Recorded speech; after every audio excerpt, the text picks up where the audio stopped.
So we plotted all of the data, and we looked at what JR was doing, we looked at what David was doing, and we looked at what Shelley was doing. And in fact, there was a stark difference that really stood out to us.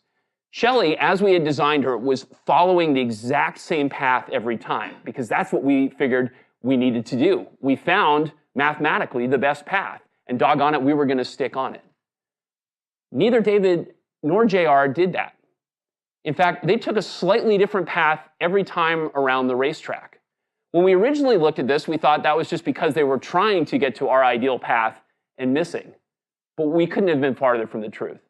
What, in fact, they were doing was pushing the car to its limits and taking the path that opened up for them at that moment in time. They were prioritizing always being at the limits of the car rather than following one specific path. As JR looked at the data and looked at what Shelley was doing, he told us, if Shelley was a human driver I was coaching, I would tell her she has her priorities exactly backwards.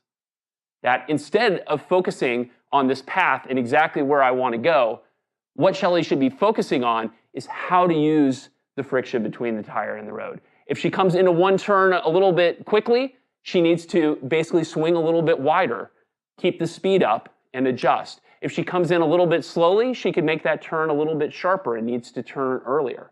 But by following this one path, we were kind of missing that opportunity. So as we came in thinking that we were trying to solve one mathematical problem, that we were trying to find this very best path around the track and then drive it reasonably well, we found that the best human drivers did exactly the opposite.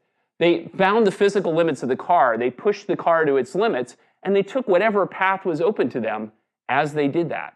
And that made them significantly faster. This is a really interesting result. It was an interesting result from a research standpoint. It's motivated a lot of our current research to try to figure out, great, how do we capture that capability in the car? But it's also something that after reflection, I realized was sort of a more general way of living life, which is really to think about pushing to the limits of what's possible and seeing what paths open up when you do. So a lot of times with startup companies, this is sort of referred to as the pivot, right? As you get into the market, as you actually start to flesh out your idea, you often discover that this great plan that you had isn't working quite as well as you think. Or maybe the plan is working fine, but there are other opportunities that are now open to you if you're flexible enough to take them. This is, as somebody who programs automated vehicles, this is the sort of thing that we look at humans and just marvel at their capability to be flexible, to adapt, to sort of take advantage of these opportunities that arise for them, as opposed to following the predetermined path.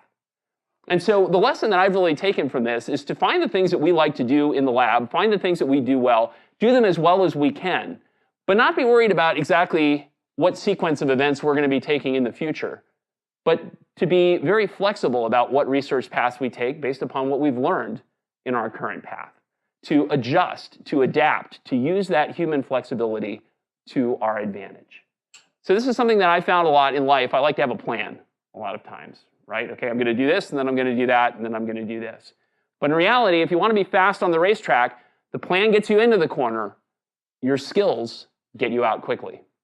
If you hold on to that plan, you're slow on the racetrack or potentially in business.